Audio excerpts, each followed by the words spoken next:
This video is going to show you how to edit the Virus Healthcare Prevention After Effects template using Motion Array. So we're going to pick one scene and you're going to follow along and edit it. This is the scene that we're going to pick. It's about 12, 13, 14 seconds into the video. It's the third scene and there is a video in the background, text on the front, and then layers of graphics like this. So the first thing you're going to want to do is download a video. So I went to Video Blocks and I decided to pick this video and I downloaded just the H.264 version. You'll notice that's 5.2 megabytes, which is way smaller than the 4K version. Because of the way we're going to be editing this, I don't need it to be 4K. If you have any issues with your computers using 4K video, you definitely want to just get the H.264 file because that's much smaller. So I downloaded that and I already went ahead and I put it into my folder here. This is the After Effects project, and because I know it's about 12 seconds or so in, I know it's this scene right here. So I already went ahead and moved my timing bar right around here. When you start editing in After Effects, you're going to want to do a couple of things to help your computer process all of this a little bit easier. So the first thing is to take this drop down and just go all the way to a quarter. You don't want to be editing in full unless you have like a super amazing laptop that can handle that kind of work. So by reducing it to a quarter, it's going to look a lot blurrier, but when you go ahead and export the video, it will render in a higher resolution. Another thing you may notice is when you open this, it might be really zoomed in. So it might be something like this. So you're going to want to do this drop down here and just switch it to fit. That way you can see the entire frame right here. You're going to open this edit comps folder. So it might come this way. So you're just going to edit the comps. And you're going to take a look at the placeholders and the text. So if you watch this video here, you'll notice there's lots of different scenes. We're editing the third scene, but not all scenes have placeholders. So the placeholder is like this video of this woman in the background. This is actually the very first scene with a placeholder. So when we go to After Effects, we're going to see there's lots of text because there's a text on every scene, but there's only a few placeholders. So there's only about 7 placeholders. So we're going to go to the very first one. And in the example in Motion Array, they showed you this lady with a mask on. We're going to pick just like a vaccine as an example, and we're going to go ahead and put it into this placeholder right here. So I've already downloaded this video from Video Blocks. I can import into my project here. I'm just going to go ahead and drag and drop it right here in this area. And it actually looks like it's a pretty good size, but if it's zoomed in all the way, like for example, if you downloaded the 4K version of this, it may be zoomed in. So you'd want to right click in this media window, go to transform, and just fit the comp width or height to make sure that it's basically scaled to frame size. So now we can scroll through this and see basically what the motion is. He's not moving a lot in this video, so any part of the video would work, so we don't really need to trim it. If you wanted to zoom in or out on your timeline, you would use this little area here. So you could zoom in or all the way out. So we're going to go ahead and check our final render. Just click on this, and then we should see what the video we just put in there popping up in just a moment. So we'll move our timing bar back to, around 12 to 15 seconds. And here's the video that we just put in there. So this template might zoom in a little bit on the video. So if that happens to you and you want to zoom it out a little bit, you can go back to the placeholder. And even though this is kind of scaled to frame size, you might want to zoom in or out. The difference with After Effects is that if you just go like this, it'll stretch the video. So I'm going to just hit Command Z, and what you're going to want to do is click on one of these little borders first, and then hold down the Shift button. And now you can scale like this without stretching. You never want to stretch video or images. And if I put it right there, and go back here, you see now it's a little bit zoomed out, but perhaps you can see the border down there. So you may want to play around with it a little bit, depending on what video you got. I think this works out really well. And then when we play it, you could see the animations animate on, and then this video is playing in the background. The next thing we're going to want to do is change the text.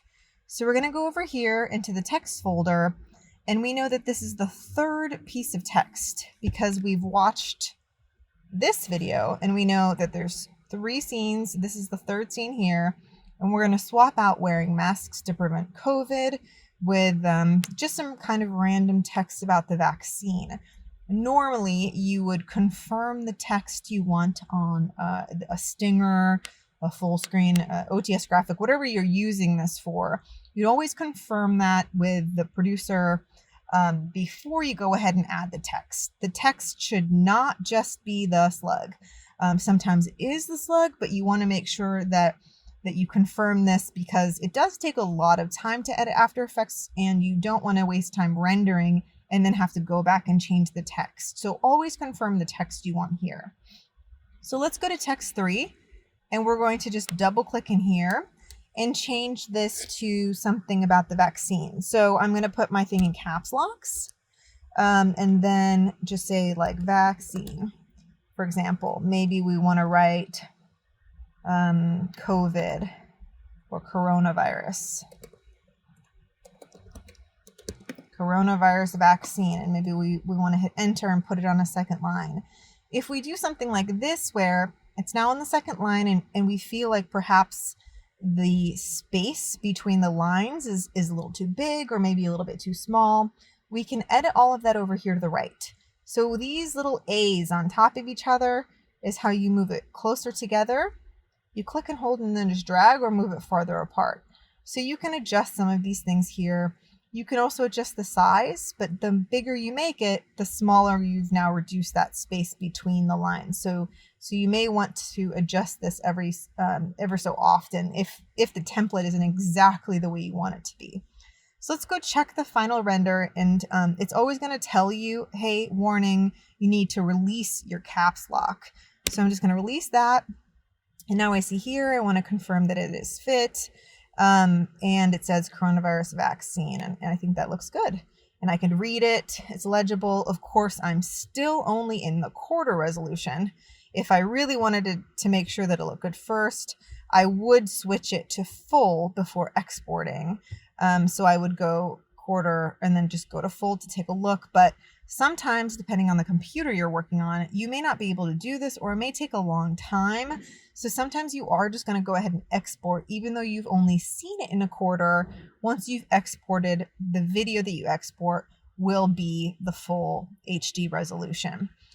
So coronavirus vaccine looks good to me, but if I wanted to maybe make the background a little bit darker or something, I could go through, go back to the placeholder here and edit this. I think this is actually pretty good, but sometimes you might have an image that's a little too light.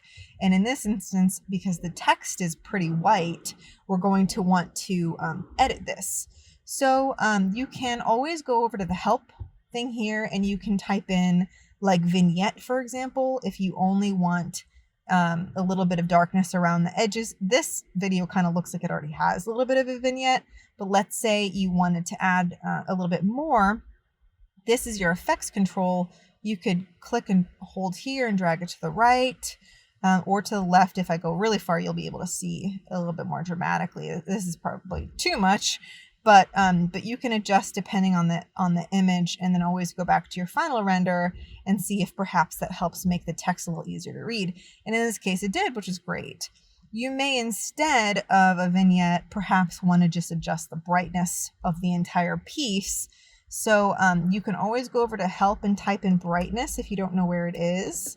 And then you'll say, oh, it's in the color correction section under brightness and contrast. So you can just click on that. And this is now your effects control. I have the vignette on already, but if I wanted to turn it off, I could just click on this FX button, and now it's turned off. And so if I wanted to reduce the brightness on the entire thing, I could, or I could increase it, or if you needed to make any edits. It's very similar to Premiere Pro, but it does look a little bit different. So anything you can do in Premiere Pro, you can usually also do it in After Effects. You just have to kind of search for it. But I think this looks good. I don't want to export my entire timeline because that's going to take a lot of time. So I'm going to want to make sure I'm only exporting the video that I want. Like, let's say this is for a stinger, for example. It only needs to be like 5 seconds, and probably only about 3 seconds of it is actually going to air. So I kind of want to give a little bit of pad at the beginning and then more pad at the end. And if you don't want to wait for this to load every time, I can also go back to quarter, which would help. But you could also go here and just verify like exactly what time did this scene begin. Around 11 seconds. And the scene ended at around, let's see here. We could export a little bit more, like 18. So let's do 11 to 18. So we could grab this little thing here, drag it over to around 11. We don't want text from the previous template though. So we're going to want to drag it around here and then it'll load for us. Yep, that's perfect. And then we're going to drag this, is just telling Adobe After Effects what we want to export. So this is just clarifying I'm not exporting the entire timeline. I don't need all of the video in the timeline. I just want to export what I need so I can save time. So this is good. I have a little bit of pad at the end. It's probably not going to air this entire thing, but it's nice to have a little bit of pad specifically at the end of a stinger. So now let's go over to export. We're going to go to File, Export, and we're going to use Media Encoder. If you add it to the render queue in After Effects, you can export there, but it doesn't have as many options, and you're going to want to export in an H.264 format so that we can use MP4 video files. So if you go to Media Encoder, that's really the best way to ensure that you're exporting everything correctly. And it does take a little bit of time. So you always want to, like, for example, I was working on Photoshop. I'm going to go ahead and just quit that. I don't need that open right now. Close any other projects that you have open. I'm also screen recording, so of course I have OBS. And if you have any other things that are open, even Google Chrome or Teams, you may want to close those to give After Effects as much of your computer as you can, but expect that this process will take time. So always do this way ahead of time. After Effects is way slower than really any other Adobe software because it's so heavy. You have lots of animations, lots of super high quality content, which is amazing, and that's why it looks so good, but it also takes a lot of time. So very soon, the Adobe Media Encoder should open up. You always want to make sure that you have all of these downloaded through your free Adobe Creative Cloud account. So now it's just going to take a little bit of time for it to recognize what I'm trying to export here. So you just have to give it some time, and it should pop up right here. And if it doesn't, I can try to go back to After Effects and add it to Media Encoder. You can try opening Media Encoder even before, but it should just work this way, where you just go File, Export, Media Encoder queue. So then it should pop up here, and then we have some drop downs to ensure that it's H.264. So if it doesn't say H.264, change it to H.264. It is going to match the bit rate, and because I added it twice now, it's going to show both places. But basically all I need to do is highlight this by clicking on it, and then I'm going to click this play button, and it's going to start the export. And down here, it will start giving you the amount of time it's expected to take to export, but this can change depending on the amount of graphics at any point throughout the segment that you're going to export. So you don't want to take it necessarily as it's going to be exactly the amount of time that it's giving you here. Sometimes it can be more time, sometimes it can be a little less time. So moral of the story is always edit these as early as possible and expect that it's going to take a lot of time to export, which is another one of those reasons you want to confirm with the producer or the reporter, whoever you're editing this for, that whatever you're doing is exactly what they want. So sometimes this stinger is going to have the anchor reading some kind of text, and it's not necessarily going to match the story slug. So you always want to confirm that, because look how much time, it's taking. Here, this is saying that it's going to take 50 minutes to export. And that's probably just because I have OBS open and I have a couple other things. But one of the things that you can do to reduce your export time is to clear your media cache, which is really, really important. So you want to clear your media cache and follow all of those tutorials to ensure that your After Effects is working as well as it can. I'm going to stop it just because this is just part of the example. I don't need it to be exported, so I'm going to stop this. And then just show you as well, the last thing I forgot to show you is if you click on this, same as in the Premiere Pro export, you can change the file name, and you also decide where the file is going. So you always want to name it the slug and then the word stinger, for example. If it's a stinger, you may be exporting a full screen graphic or something else, but you want to name it and make sure you know where it's going. So I'm going to go ahead and show you a different thing now inside of After Effects. Instead of video in the background, you could also use a photo. So in this placeholder, we had this video. I'm going to just click here and hit delete, and that's going to go away. So I also found an image, and you always want to make sure that the images that you're using are copyright free or are Creative Commons or something like that. So we are definitely allowed to use videos from Storyblocks or Video Blocks. You can use a screen grab from one of these videos as an image, which is great.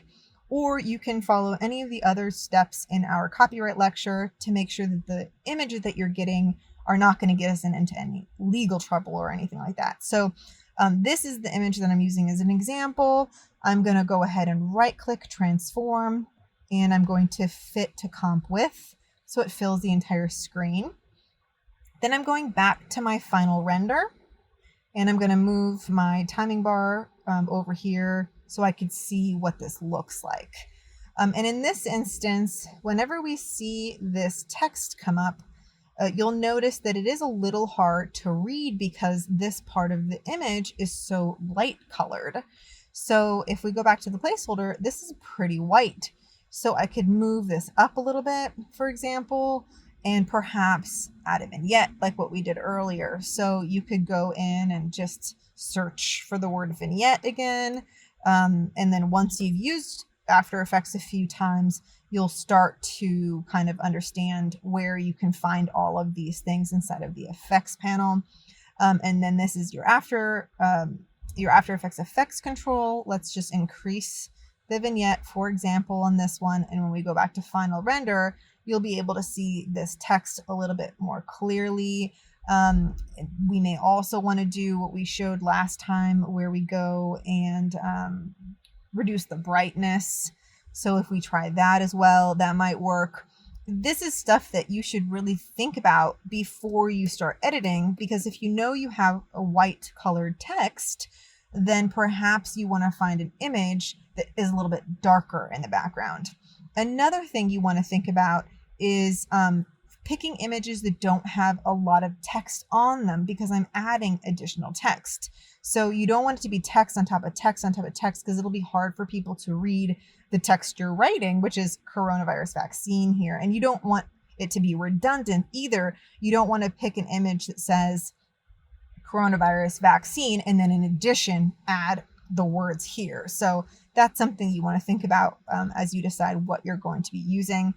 You could create this, you could see this in full here, and then you'll notice, oh, that's a lot easier to read, which is great. So you would export this exactly the same way. You could just do exactly what we did, where we take the export from here to here, and then file, export, add to the media encoder. And because it's an image instead of a video, it'll be a lot faster to export.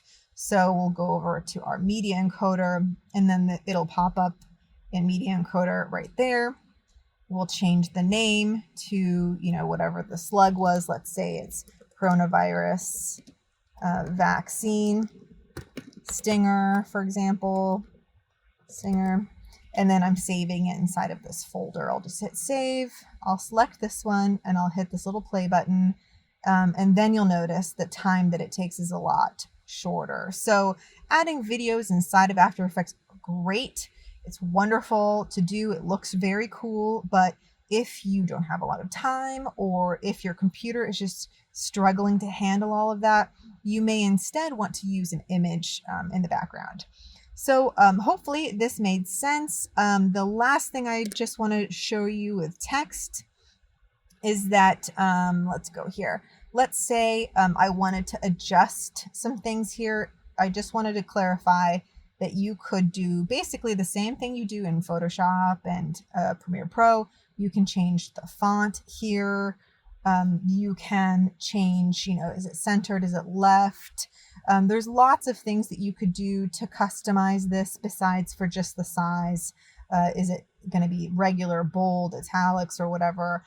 Lots of options here. And these are very similar to Premiere Pro and also to Photoshop. So if you have any questions about using After Effects, please let me know. I think that using these motion array templates is just a really great way to familiarize yourself with After Effects and to create something that looks really cool without having to know how to build it all from scratch. So take a look at some more After Effects templates and get started with After Effects. Don't be intimidated. If you have any questions at all, please let me know.